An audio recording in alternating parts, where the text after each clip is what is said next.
Assalamualaikum warahmatullahi wabarakatuh.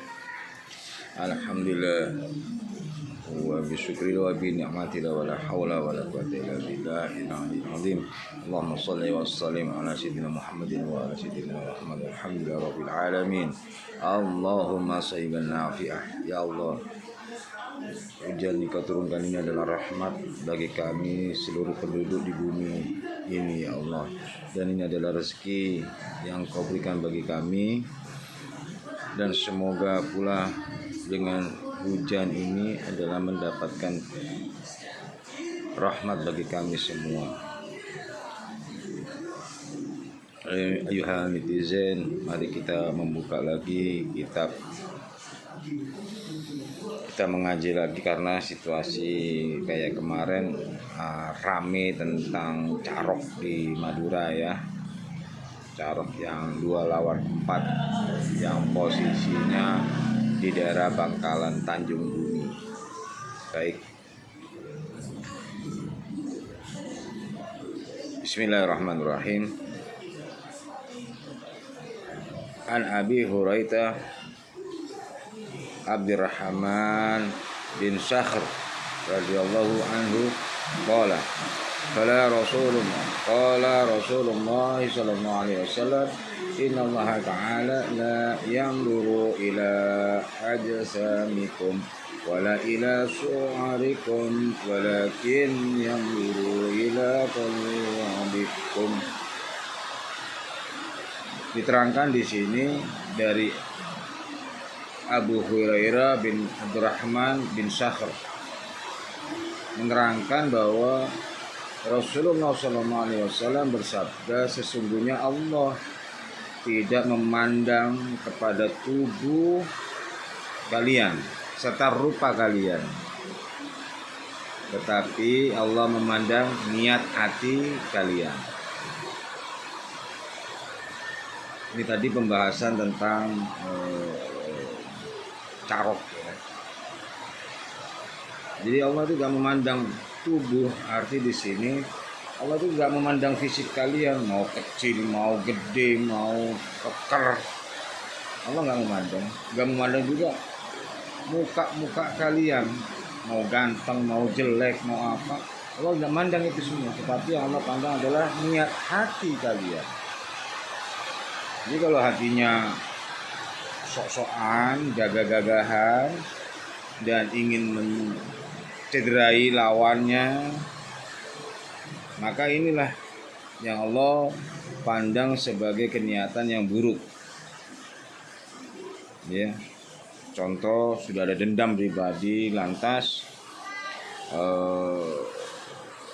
cerita yang kemarin ini yang masalah Carok ini karena dendam yang lama, sehingga yang si satunya ini begitu lewat disapa. Tapi karena ada dendam di hati, lantas sapaan tadi yang sapaan baik berakibat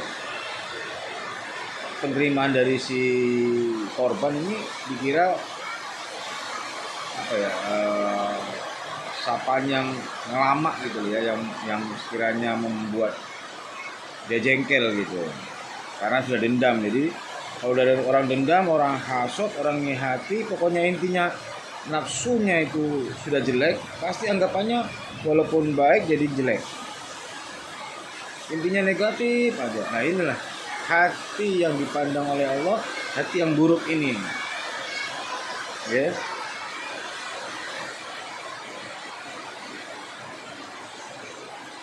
Dan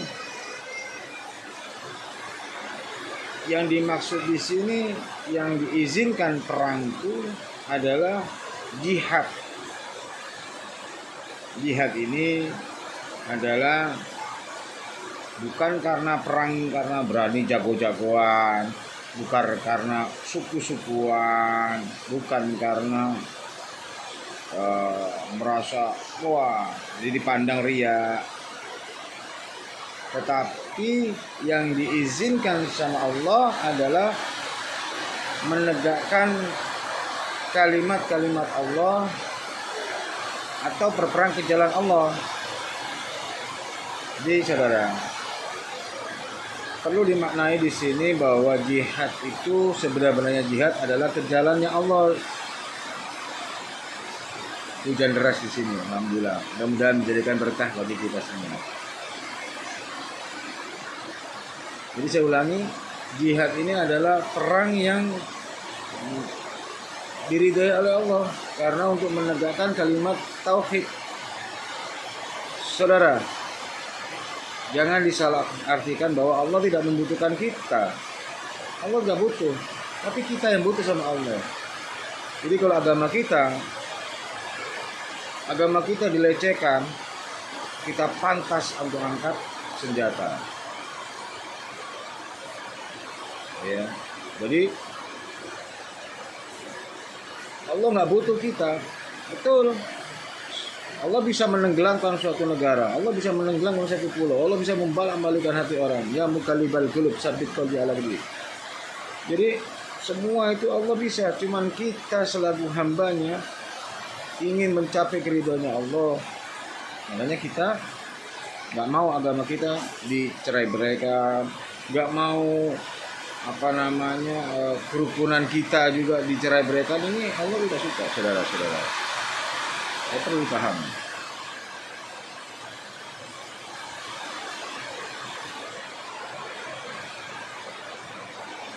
An Abi Bakr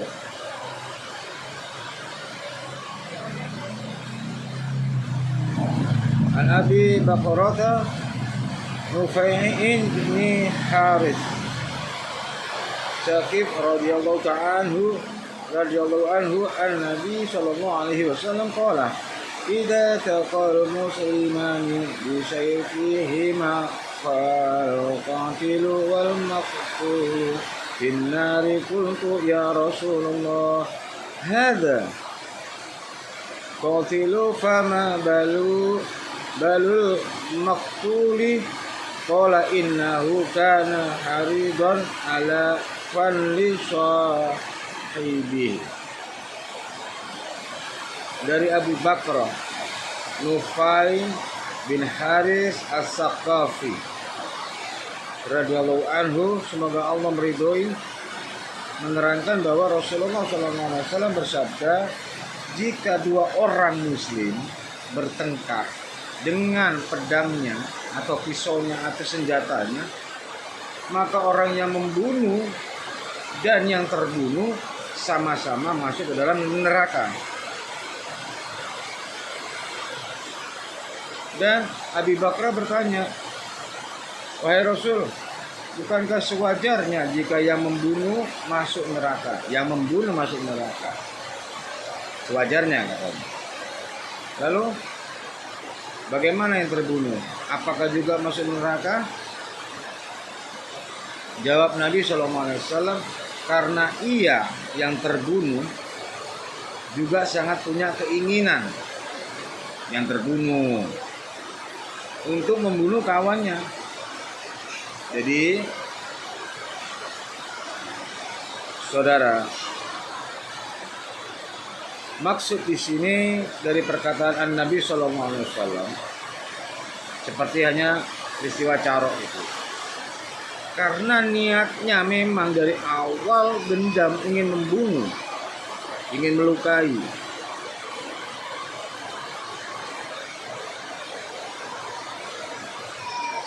Dan berantemlah ceritanya.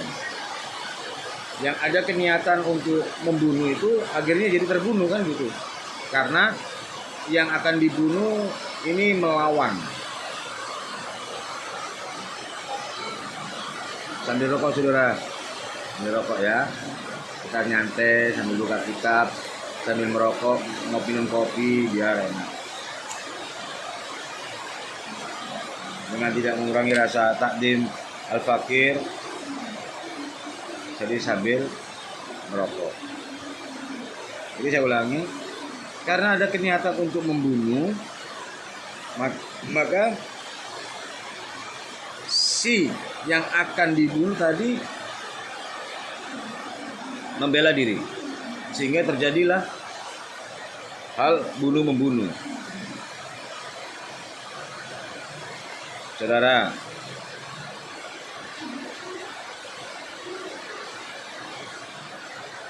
manusia itu memang ada yang karena mempertahankan diri, ya. Tetapi kasus di sini perlu diperjelas bahwa karena nafsu, bukan jihad jalan Allah. Jadi pada saat kayak seperti kemarin disapa, nggak terima dengan sapaannya, lantas ditempelin, ditantang. Nah, di sini ditantang. Nah, ini saudara, orang yang dekat dengan Allah ini ma'asabirin, orang yang dekat itu sama Allah adalah orang yang bersabar. Bukan arti bersabar di sini bahwa harga diri Anda terinjak-injak, bukan saudara. Ya. Jihad ini juga bisa dimaknai kalimatnya Allah, menegakkan kalimat Islam atau agama Islam. Tapi bisa juga mengenai keluarga, itu baru jihad. Atau suatu negara yang dijajah, itu juga jihad. Tapi dalam hal ini konteksnya berbeda saudara. Karena harga diri, karena perlakuan yang dirugikan.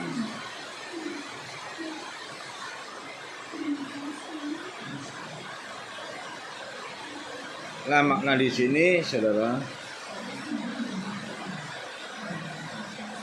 negara kita ini berlandaskan dengan agama serta hukum negara.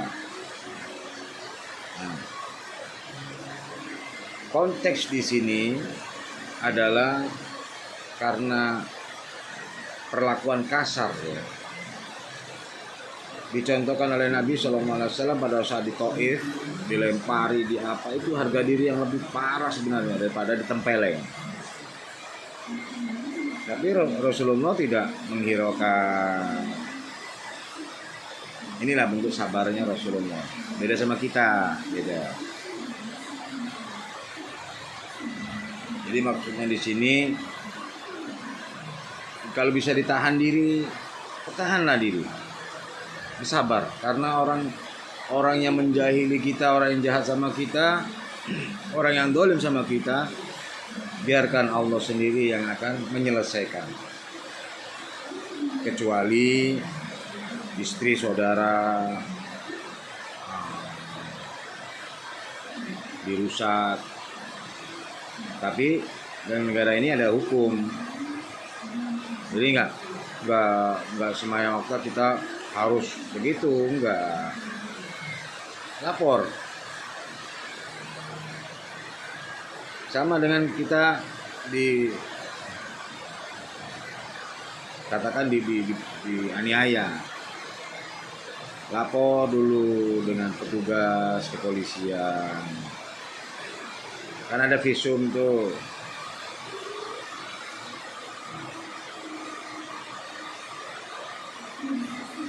Kecuali Allah sama Rasulnya, kita wajib angkat senjata. Atau kalau sudah hukum negara kita ini juga melempem juga, nggak ditanggapin, baru kita datangi setempat. Bisa ketua adatnya, bisa dengan tokoh-tokohnya, mencari solusi yang terbaik. Itu maksudnya saudara. Jadi nggak semata-mata langsung main bunuh-bunuhan. Tetap kalian yang bunuh dan yang dibunuh akan masuk neraka gitu, ya. Jadi nggak ada jago-jagoan, nggak ada. Yang dibunuh dan yang membunuh akan masuk neraka. Di sini sabdanya Rasulullah sudah jelas banget.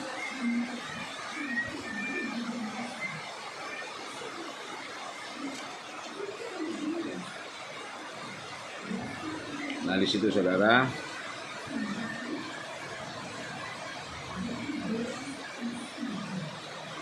dan Allah Maha Ghafur, Maha Pemaaf bagi orang-orang yang sadar diri dalam hal ini orang yang mengakui kesalahannya dengan bertaubat nasuha, maka Allah membuka pintu taubat bagi hambanya.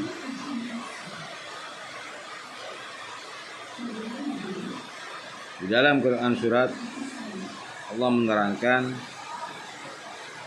Bismillahirrahmanirrahim. Qala Allah Ta'ala, wa tu'ubu ilallahi jami'an ayyuhal mu'minuna la'allakum tuflihun. Dari Quran surat An-Nur. Allah berfirman, dan bertaubatlah kamu sekalian kepada Allah, wahai orang yang beriman, agar kamu beruntung.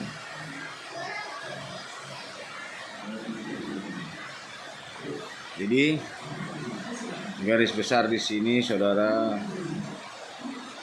jika dengan masalah carok tadi kita sadar nih, nah,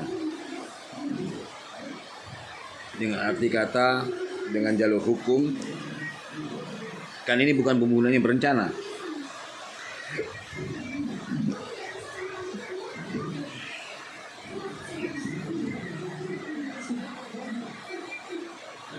Ini bukan pembunuhan berencana yang direncanakan untuk membuat kejahatan, bukan. Bagi si pelaku, karena spontanitas ya. Jadi di dalam hukum itu akhirnya kan ya, status tetap di sidang, akhirnya kan masuk juga dalam penjara kan gitu ya. Nah, di dalam penjara dengan masa transisi tersebut kita mendekatkan diri kepada Allah untuk bertaubat, akan Allah buka pintu taubat. Beda dengan yang direncanakan, berbuat jahat, berdolim, ini Allah tidak memaafkan, saudara. Ya, jadi ada sisi baiknya, ada sisi tidak baik. Baik untuk kita maksudnya. Karena Allah tetap akan memberikan keberuntungan bagi orang-orang yang bertaubat.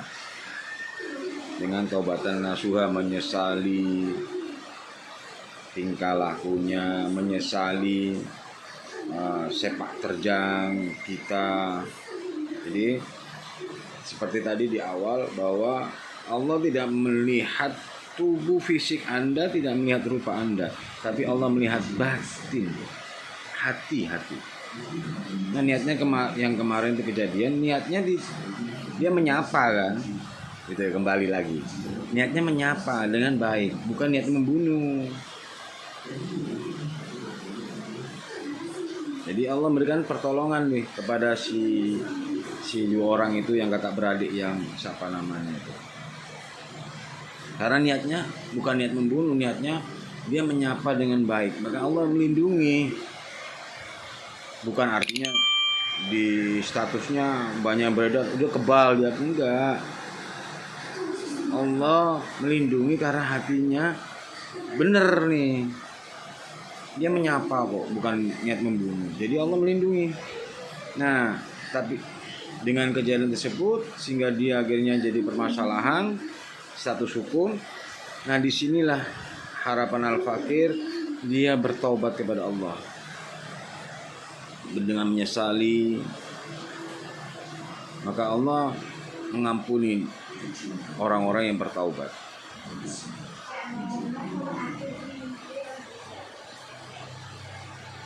Ya.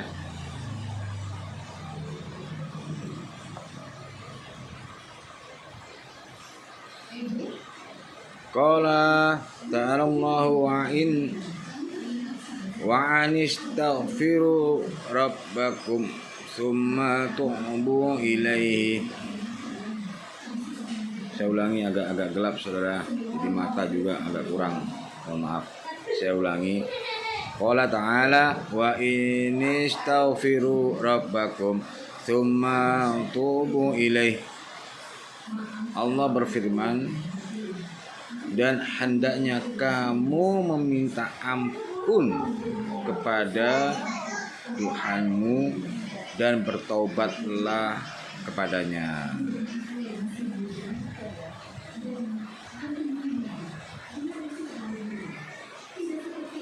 Jadi Allah itu menyuruh kita, saudara, untuk bertaubat,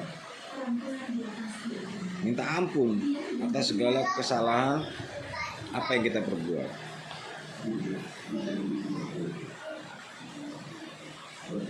Artinya di sini Allah itu masih membuka pintu ampunan bagi kita, saudara-saudara yang berbuat jahat, yang berbuat menyesali diri lah atas tingkah kita, kesalahan yang kita buat, masih Allah ampuni selama orang itu benar-benar bertaubat dan nasuha, selama nafasnya masih ada, Allah ampuni. Kecuali pada saat nafas sudah di leher, pintu taubat Allah sudah tutup, saudara. Nah, bagi saat ini bukan cuma hanya masalah harga diri caro, bukan juga harga diri gibah, kadang omongan ini juga menusuk hati, kadang apa. Ampuni mereka. Apalagi ini mulai menjelang pemilu, tentu mengunggulkan salah satu pilihannya. Misalnya si fulan milih pasangan nomor sekian, wah dia baik-baikin. Yang satunya lagi si katakanlah si B memilih dia pasangan B-nya, dia wah akhirnya saling serang. Lah inilah kalian ini membuat dosa, ya, karena dosa ini termasuk lisan kita ini berbuat dosa, mata, pikiran, hidung, telinga, hati, semuanya bisa menjadikan dosa bagi kita. Hati-hati saudara, pergunakan lisan kita ini untuk berbuat yang baik. Ajarkan lisan kita ini selalu berzikir kepada Allah. Ajarkan mata ini memandang kepada hal-hal yang baik. Ajarkan hidung kita, telinga kita, hidung kita, hati kita, pikiran kita untuk hal-hal yang baik, saudara. Jangan menjadikan satu keinginan bagi hati kita, tapi kita menjelekkan yang lainnya. Jangan, saudara. Ya, ditahan. Bila perlu, kita basahi lidah kita dengan zikir kepada Allah. Kita penuhi sujud kita kepada Allah Subhanahu wa ta'ala.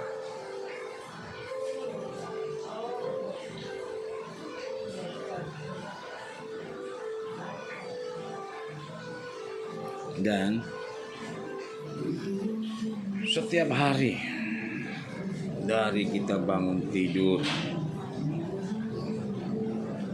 sering-seringlah diri kita untuk beristighfar kepada Allah, karena kita tidak luput dari segala kesalahan. Jadi setiap hari ini bangun tidur sampai siang, sampai pergunakan istighfar kepada Allah, minta ampunan kepada Allah. Dan ini pun diterangkan dari Abu Hurairah, menerangkan an Abi Hurairah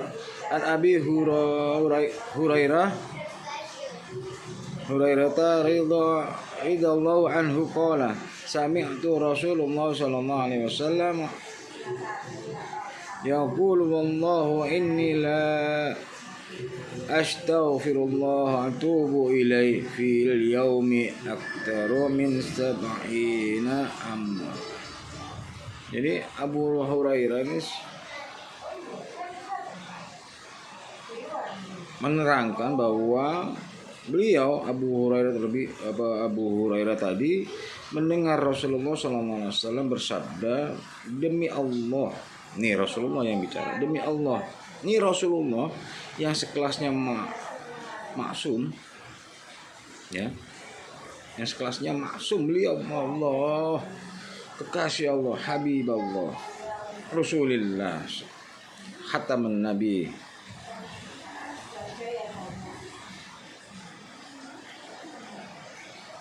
Ya, semua yang ada di bumi ini yang diciptakan oleh Allah Subhanahu wa taala tidak akan ada diciptakan kecuali nur Rasulullah duluan. Mau malaikat, mau surga, neraka, jin, iblis, apa semua tidak ada Allah ciptakan kecuali nurnya Rasulullah SAW. Jadi beliau An-Nabi SAW benar-benar kekasih Allah yang sangat dicintai sama Allah, yang sangat dihormati sama Allah, yang sangat disayangi oleh Allah Subhanahu wa taala. Sedangkan Rasulullah sendiri bersabda yang didengarkan oleh Abu Hurairah tadi, demi Allah sesungguhnya aku membaca istighfar dan bertaubat kepada Allah sehari, maksudnya sehari, setiap hari itu lebih dari 70 kali. Subhanallah, lebih, artinya bisa lebih daripada 70 kali, saudara. Karena sehari sambil minum kopi, saudara. Karena dosa-dosa yang kita perbuat ini terdiri dari pikiran kita, mata kita, telinga kita, hidung kita, lisan kita, batin kita, semuanya, seluruh anggota tubuh kita setiap hari selalu membuat dosa kepada Allah. Mata memandang yang enggak benar, hidung pas mencium bau yang enggak benar lantas ngomongin. Pokoknya lisan ini lebih parah. Ada pepatah, lidah lebih tajam daripada pedang atau pisau. Itu benar. Karena dengan lidah kita bisa jadi bunuh-bunuhan, bisa jadi musibah, bisa jadi fitnah. Makanya dari sini Rasulullah setiap hari itu beristighfar lebih dari 70 kali, artinya bisa ribuan. Padahal Rasulullah dijamin maksum. Dia mencontohkan untuk kita semua untuk setiap hari beristighfar kepada Allah untuk memintakan ampunan, saudara. Begitu.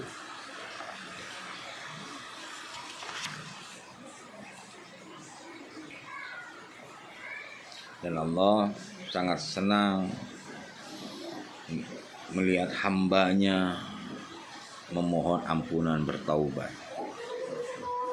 Allah sangat-sangat merindukan rintihan kita, merindukan rintihan taubat kita, saudara-saudara.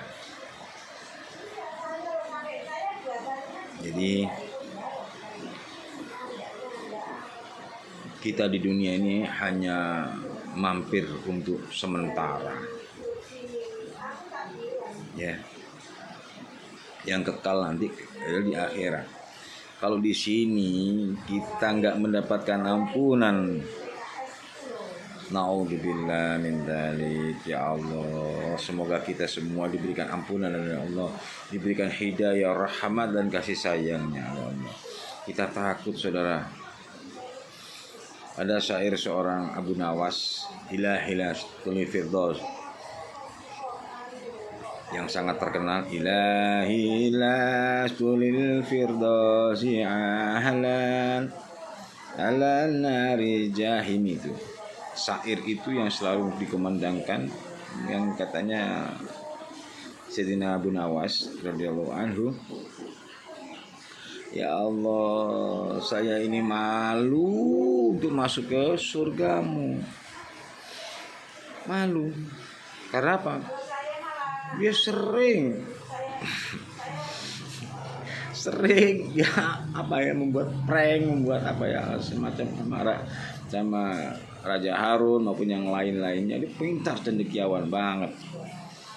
Dia malu karena apa? Sering dia katakanlah menipu secara halus, dia bukan menipu ya, apa ya bahasanya itu adalah ya seperti itulah bahasanya ya. Jadi dia malu untuk masuk surganya Allah, tetapi dia takut masuk nerakanya Allah. Wih, luar biasa. Saya itu sangat-sangat saya Al-Fakir sukai. Kita malu masuk surganya Allah, malu, tetapi kita takut masuk nerakanya Allah. Na'udzubillah min dzalik. Subhanallah, syair ini benar-benar Al-Fakir suka. Karena disinilah letak kita selaku hamba Allah, sadar diri bahwa dosa kita banyak. Dosa kita banyak, tetapi diampuni oleh Allah. Sehingga kita Al-Fakir ini mau masuk, katakan ya, Al-Fakir mau masuk surga malu.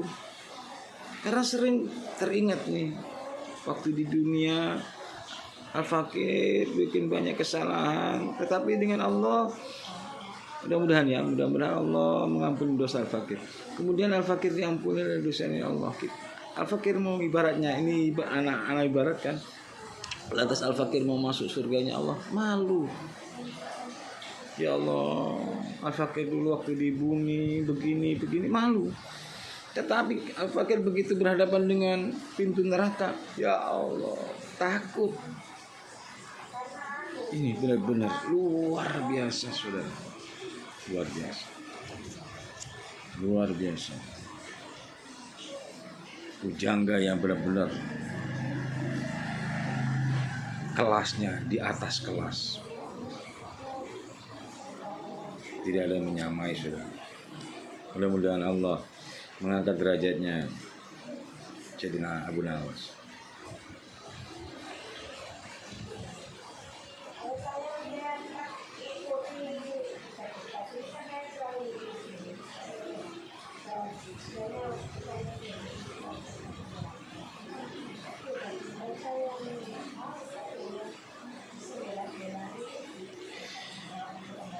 Lantas An Abi Musa Abdullah bin Al-Qais Al-Ash'ari radhiyallahu anhu An-Nabi sallallahu alaihi wasallam qala inna Allah ta'ala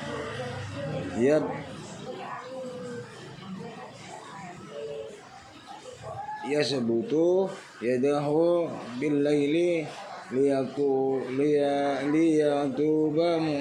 musyi'un nahari wa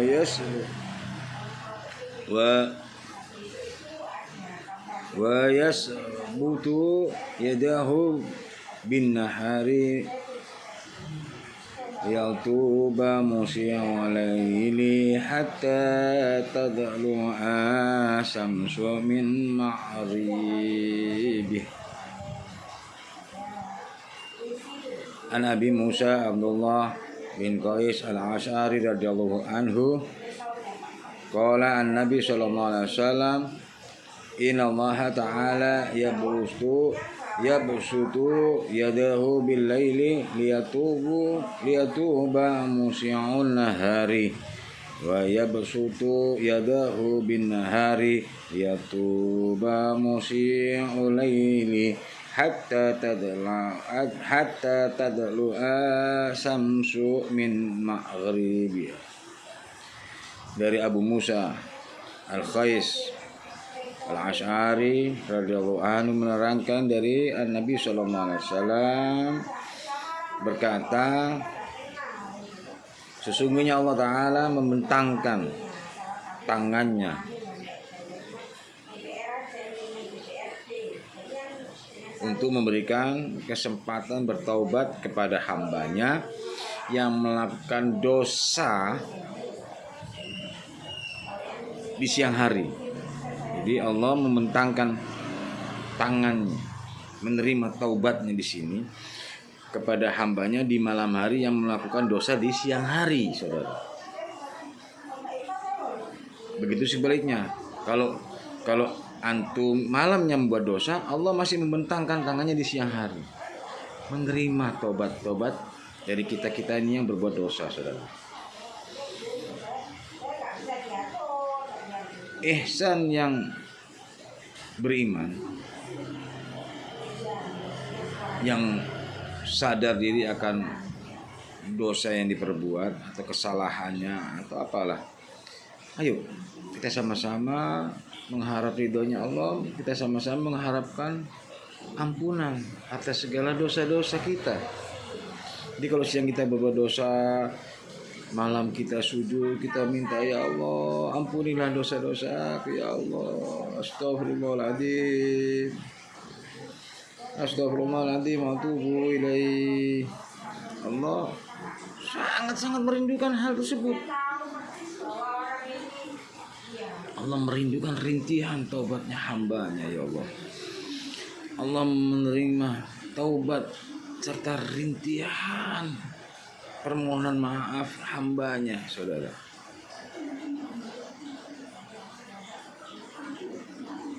Yang dilakukan oleh hambanya pada siang hari ataupun yang malam hari, Allah menerima, Allah mengharap hambanya sadar diri, Allah mengharap hambanya segera memperbaiki diri.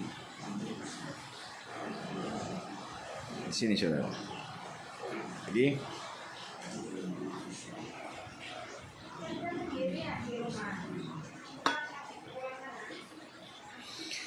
tidak ada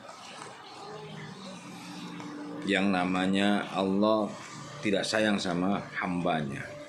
Ikhwani, kalaupun kita ahli peminum, kalaupun kita ahli narkoba, kalaupun kita ahli macam-macam yang berbuat maksiat, selama kita masih ingin bertaubat kepada Allah, maka Allah senantiasa memberikan ampunan.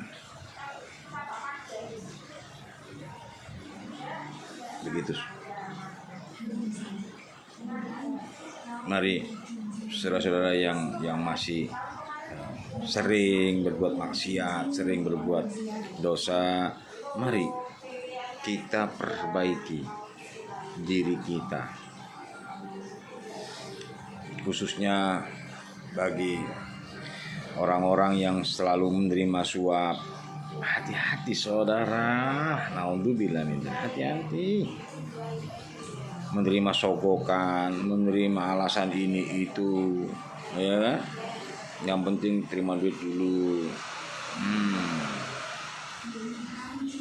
Dengan duitmu yang engkau terima dengan jalan yang enggak benar, hati-hati.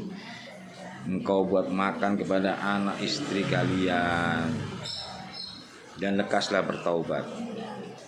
Dan jangan dikerjakan lagi, jangan dilakukan lagi, ya. Yang sering berbuat maksiat, ayo kita kembali ke jalan rel manusia sebagai hamba Allah yang beriman.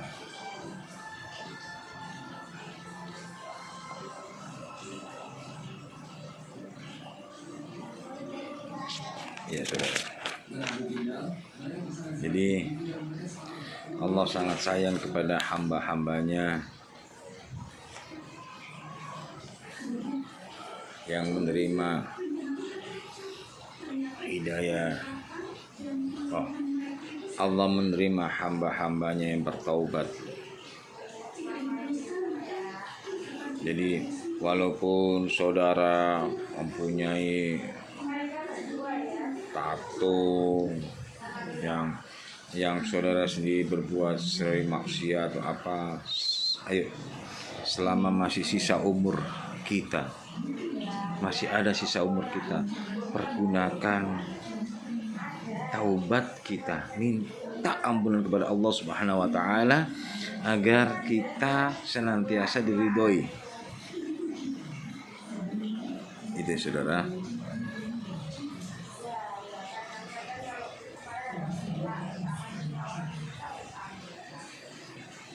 saya rasa sekian dulu ngaji tentang hal ini.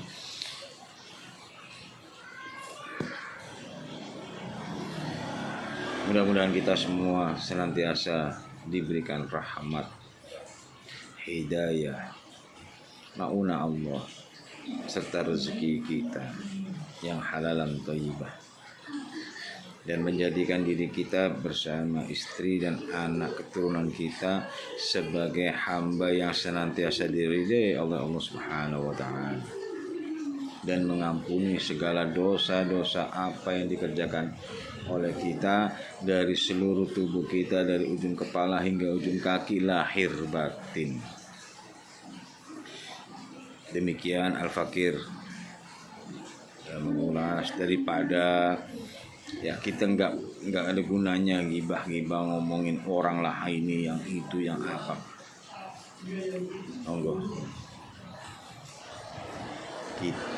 Al-Fakir sarankan, mari senantiasa basahi lidah kita dengan berzikir kepada Allah, senantiasa tundukkan kepala kita untuk sujud kepada Allah, agar Allah ampuni segala dosa-dosa kita, dosa orang tua kita, dosa istri, anak, cucu kita semua.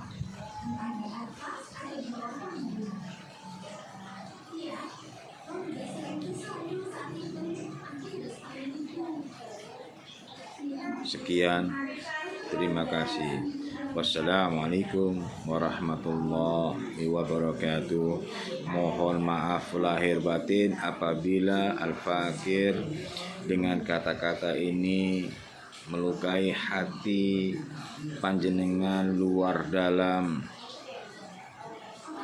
Dan Al-Fakir mohon sekiranya kalau Anda berkenan, berikan like, komentar dan subscribe-nya kepada Al-Fakir, karena ini bisa menjadikan ladang pahala bagi kita semua. Dan insya Allah Al-Fakir, dengan mungkin Al-Fakir mendapatkan atau apalah apa, Al-Fakir ingin menjahterakan semua santri-santri Al-Fakir. Demikian, assalamualaikum warahmatullahi wabarakatuh.